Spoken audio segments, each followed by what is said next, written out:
नमस्ते दोस्तों, स्वागत है आपका हमारे चैनल पर। आज हम एक ऐसी कंपनी के बारे में बात करने जा रहे हैं जिन्होंने दीवारों को एक नया रूप दिया है। हम बात कर रहे हैं यूरो प्रतीक सेल्स लिमिटेड के आईपीओ की। जी हाँ, ये कंपनी डेकोरेटिव वॉल पैनल्स और लैमिनेट्स के बिजनेस में एक जाना माना नाम है। इस वीडियो में हम इस आईपीओ की डिटेल्स, कंपनी के बिजनेस, उसके स्ट्रेंथ्स और वीकनेसेस, फाइनेंशियल परफॉर्मेंस और पीयर कंपैरिजन को एनालाइज करेंगे ताकि आप एक इन्फॉर्म्ड डिसीजन ले सको।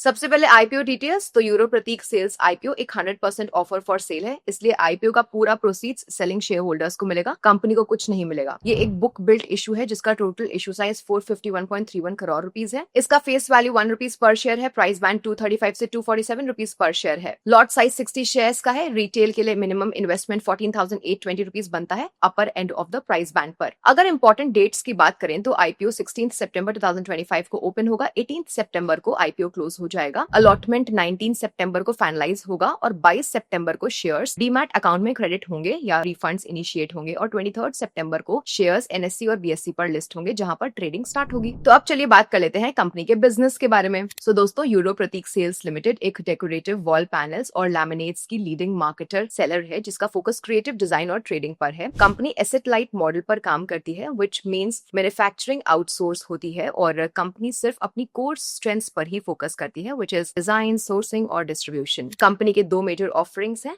डेकोरेटिव वॉल पैनल्स, इसमें लोवर्स, चिसल और ऑरिस जैसे फर्स्ट टू मार्केट लॉन्चेस से यूरो प्रतीक को एक स्ट्रॉन्ग पोजीशनिंग मिलती है। नए लॉन्चेस जैसे कि डेको क्ले, स्टाइरो एज और मीगा एज से पोर्टफोलियो को रेगुलर रिफ्रेश मिलता है। सेकंड, डेकोरेटिव लैमिनेट्स, इसमें सफायर, एक्रोग्लास, मिराज जैसे रेंजेस के साथ वाइड ऑप्शंस, साथ ही इंफीरियर फिल्म्स और एडहेसिव्स भी। ऑपरेटिंग मॉडल सिंपल और स्केलेबल है। 36 कॉन्ट्रैक्ट मैन्युफैक्चरर्स के नेटवर्क के साथ डिमांड फोरकास्टिंग डिस्ट्रीब्यूटर फीडबैक से होता है। वेयर हाउसिंग आउटसोर्स्ड है और भिवांडी हब से पैन इंडिया सर्विसिंग होती है। डिस्ट्रीब्यूशन फुटप्रिंट 116 सिटीज तक फैला है। 180 डिस्ट्रीब्यूटर्स के साथ मेट्रो से टियर 3 तक रीच बना रखी है। नेक्स्ट, ब्रांड बिल्डिंग पर कंपनी एग्रेसिव है। यूरो प्रतीक के लिए ऋतिक रोशन और सब्सिडरी ग्लोरियो के लिए करीना कपूर खान एम्बेसडर्स हैं, जिससे रिटेल पुल और प्रोजेक्ट एडॉप्शन दोनों स्ट्रॉन्ग रहते हैं। कंपनी इंडिया के साथ साथ यूएस, यूएई और यूरोप में डायरेक्ट प्रेजेंस बिल्ड करने पर काम कर रही है। इंडस्ट्री की बात करें तो काफी स्कोप है। डेकोरेटिव वॉल पैनल्स और लैमिनेट्स दोनों ही सेगमेंट्स अपवर्ड ट्रैजेक्टरी पर हैं। प्रीमियम और ड्यूरेबल फिनिशेस की काफी अच्छी डिमांड है और अर्बनाइजेशन से टेलविंड्स मिल रहे हैं। इस डिमांड के बीच यूरो प्रतीक का organised share, broad SKU range और distributor led reach use favourable position देती है। ओवरऑल कंपनी का प्रोपोजिशन क्लियर है। Design led innovation, asset light execution, wide distribution और ब्रांड लेड पुल, जो कि रेजिडेंशियल के साथ साथ लार्ज कमर्शियल प्रोजेक्ट्स में अडॉप्शन को एक्सेलरेट करता है। बात कर लेते हैं स्ट्रेंथ्स की। यूरो प्रतीक सेल्स लिमिटेड की स्ट्रेंथ्स कुछ इस प्रकार से हैं। Market leadership in organised wall panels. Company organised decorative wall panels segment में एक लीडिंग ब्रांड है जिसका मार्केट शेयर 15.9% है और लॉवर्स, चिसेल और ऑरिस जैसे फर्स्ट टू मार्केट लॉन्चेस से कैटेगरी क्रिएशन का फायदा मिला है। नेक्स्ट, डेको क्ले, स्टाइरो एज और मीगा एज जैसे रीसेंट लॉन्चेस से प्राइसिंग पावर और मार्जिन सपोर्ट मिलता है और कंपनी का प्रोडक्ट पोर्टफोलियो भी ट्रेंडी रहता है। Next, comprehensive design led portfolio. 30 product varieties और 3000 प्लस डिजाइन के साथ कंपनी रेजिडेंशियल और कमर्शियल दोनों यूज केसेस कवर करती है, जिसमें लैमिनेट्स के साथ साथ इंटीरियर फिल्म्स, प्रोफाइल्स, मोल्डिंग्स जैसे एड ऑन्स भी शामिल हैं। प्रोडक्ट एट्रीब्यूट्स जैसे कि durability, eco friendly finishes, anti bacterial, anti fungal properties और light weight construction wider price points पर अवेलेबल है। नेक्स्ट है asset light model with global partners.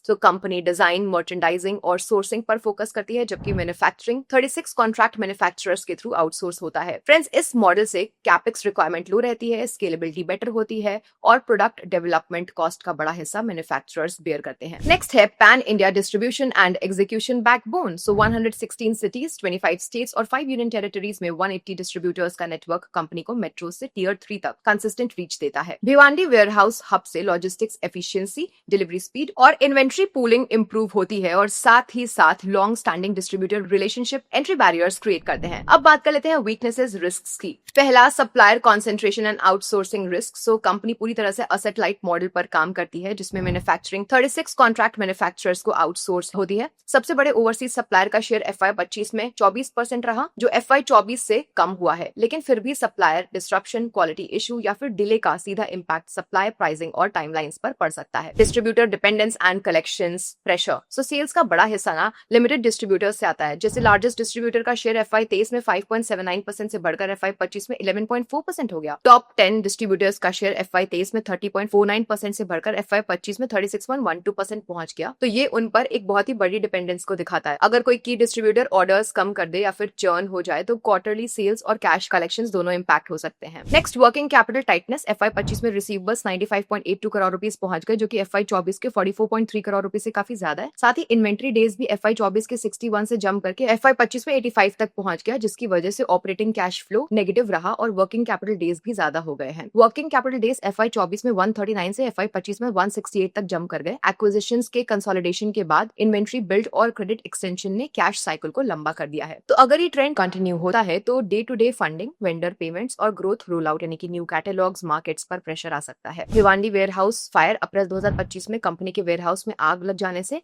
33.59 crore rupees का इन्वेंट्री लॉस हुआ। इंश्योरेंस क्लेम फाइल किया गया है, पर रियलाइजेशन की टाइमिंग अनसर्टेन रह सकती है। इंसिडेंट का इम्पैक्ट लेटेस्ट रिपोर्टेड पीरियड में फुल्ली रिफ्लेक्ट नहीं होता है, इसलिए आने वाले पीरियड्स में प्रोविजनिंग आने के चांसेस हैं। Next, financial analysis. तो अब हम यूरो प्रतीक सेल्स लिमिटेड के फाइनेंशियल परफॉर्मेंस को एग्जैक्ट नंबर्स के साथ समझेंगे और देखते हैं कि बदलाव के पीछे के मेन ड्राइवर्स क्या रहे हैं। पहला, revenue trend and growth drivers. तो FY23 में रेवेन्यू फ्रॉम ऑपरेशंस 263.58 करोड़ था, जो FY24 में घटकर 221.7 करोड़ हो गया, क्योंकि कंपनी ने लो मार्जिन प्रोडक्ट्स से शिफ्ट करके हाई मार्जिन मिक्स पर फोकस किया। FY24 से 25 में रेवेन्यू बढ़कर 284.23 करोड़ तक पहुंच गया, जिसके मेन ड्राइवर्स थे new wall panel launches, wider distribution to 180 distributors और एक्वायर्ड बिजनेसेस की कंट्रीब्यूशन। नेक्स्ट है strong and consistent profitability. FY23 में पैट 59.57 करोड़ था, FY24 में बढ़कर 62.91 करोड़ हुआ और FY25 में और इंप्रूव होकर 76.44 करोड़ पे आ गया। EBITDA FY23 में 83.63 करोड़, FY24 में 89 करोड़ और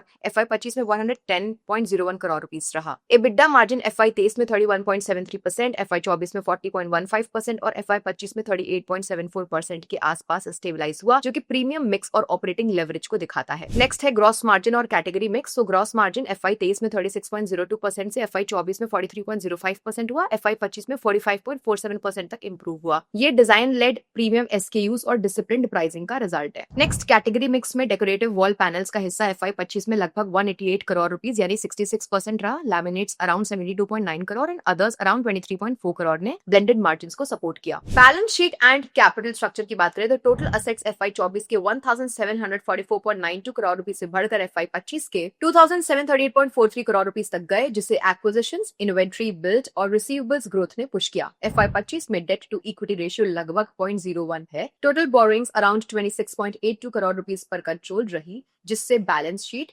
लाइट बनी हुई है। Cash flow and working capital. So FY25 में ऑपरेटिंग कैश फ्लोज नेगेटिव रहे, क्योंकि ट्रेड रिसीवेबल्स करीब 44.36 करोड़ रुपीस से बढ़कर 95.83 करोड़ रुपीस हो गया और इन्वेंट्रीज 35.57 करोड़ रुपीस से बढ़कर 96.21 करोड़ रुपीस तक पहुंच गई। वर्किंग कैपिटल डेज की बात करें, FY24 के 139 से बढ़कर FY25 में 168 हो गए। Near term focus receivable discipline, inventory rotation और पेबल्स ऑप्टिमाइजेशन पर रहना चाहिए। रिटर्न रेशियोज एंड एफिशिएंसी की बात करते हैं, FY25 में ROE लगभग 39.18% और ROCE लगभग 44.58% रहा, जो कि असेट लाइट मॉडल और प्रीमियम प्रोडक्ट मिक्स की वजह से हाई रिटर्न प्रोफाइल दिखाता है। नाउ ओवरऑल बात करें तो FY25 में कंपनी ने हेल्दी ग्रोथ और स्ट्रॉन्ग मार्जिन्स डिलीवर किए हैं। आगे चलकर सबसे important watch item working capital cycle का नॉर्मलाइज होना और रिसीवेबल्स इन्वेंट्री डिसिप्लिन रहेगा। चलिए आगे बढ़ते हैं पेयर कंपैरिजन की ओर। तो अब हम यूरो प्रतीक सेल्स लिमिटेड के फाइनेंशियल्स और ऑपरेशंस की तुलना सिलेक्टेड पेयर्स से करने वाले हैं। दोस्तों, रेवेन्यू एंड स्केल कंपैरिजन की बात करें तो यूरो प्रतीक का FY25 का रेवेन्यू 284.23 करोड़ रुपीस है, जो कि पेंट्स और लैमिनेट्स के बड़े प्लेयर्स से काफी छोटा स्केल दिखाता है। एशियन पेंट्स का रेवेन्यू 33,905.62 करोड़,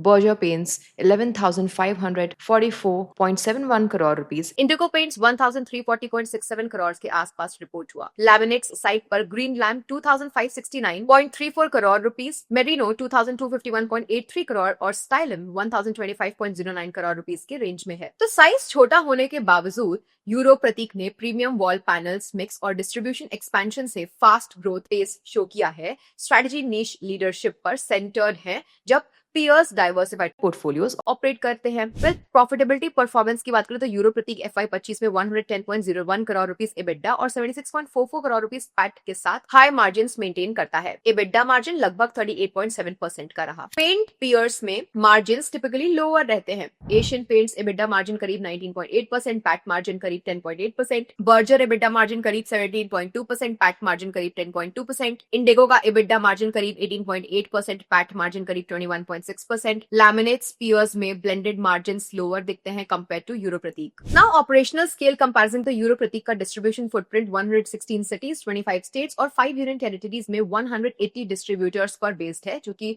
वॉल पैनल्स और लैमिनेट्स कैटेगरी के लिए डेप्थ देता है। पियर्स का रिटेल या डीलर नेटवर्क बहुत बड़ा और डेकेड्स ओल्ड है, इसलिए ब्रांड रीच और शेल्फ प्रेजेंस उनके फेवर में होता है। लेकिन यूरो प्रतीक का फोकस्ड कैटेगरी प्ले और curated SKUs fast adoption drive करते हैं। Now return ratios and efficiency. So Euro Pratik के रिटर्न रेशियोज स्ट्रॉन्ग है। ROE लगभग 39% और ROCE लगभग 44.6% FY25 में, जो कि एसेट लाइट मॉडल और प्रीमियम मिक्स को रिफ्लेक्ट करता है। So paints majors typically 10s to 20s ROE या ROCE रेंज शो करते हैं, जबकि लैमिनेट्स पियर्स में ROCE मिड 10s से मिड 20s तक रहता है। यहाँ यूरो प्रतीक एफिशिएंसी के हिसाब से स्टैंड आउट करता है। कैपिटल स्ट्रक्चर और वर्किंग कैपिटल की बात करें तो यूरो प्रतीक लो लेवरेज पर ऑपरेट करता है। डेट टू इक्विटी लगभग 0.01 है, जो कि बैलेंस शीट को रेजिलिएंट बनाता है। यूरो प्रतीक का वर्किंग कैपिटल साइकिल ज्यादा लंबा है। FY25 में लगभग 168 डेज, जब पेंट्स कंपनीज का साइकिल जनरली काफी टाइट होता है, क्योंकि उनकी इन्वेंट्री जल्दी रोटेट होती है। तो इस हिसाब से यूरो प्रतीक पियर्स के मुकाबले ज्यादा पैसा रिसीवेबल्स और इन्वेंट्री में अटका के रखता है, जो कि कैश कन्वर्जन को स्लो करता है और शॉर्ट टर्म लिक्विडिटी पर प्रेशर बढ़ा सकता है। आइए अब करते हैं बात मार्केट पोजीशन एनालिसिस की। सो मार्केट स्ट्रक्चर के हिसाब से यूरो प्रतीक स्पेशलिस्ट पोजीशनिंग के साथ वॉल पैनल्स और डिजाइन लेड लैमिनेट्स पर फोकस्ड है, जबकि selected peers large diversified portfolios और वाइड कैपेक्स फुटप्रिंट्स के साथ ऑपरेट करते हैं।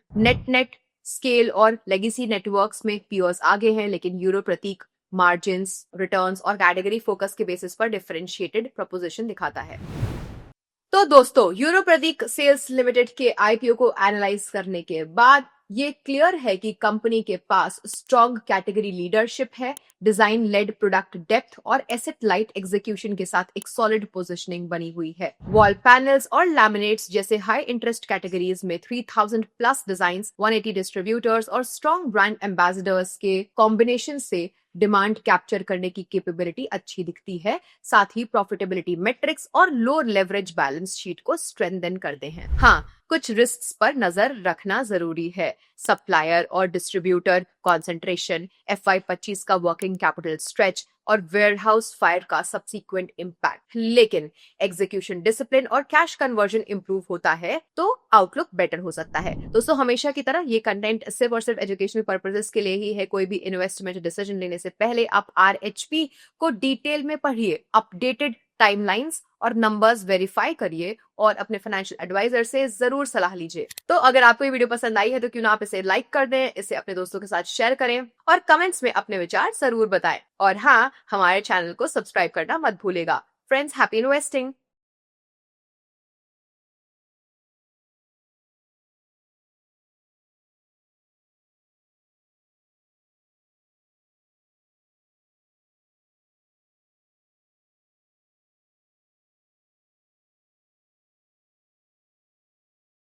Investment in securities market are subject to market risks. Read all the related documents carefully before investing. Please read the risk disclosure documents carefully before investing in equity shares, derivatives, mutual fund, and or other instruments traded on the stock exchanges.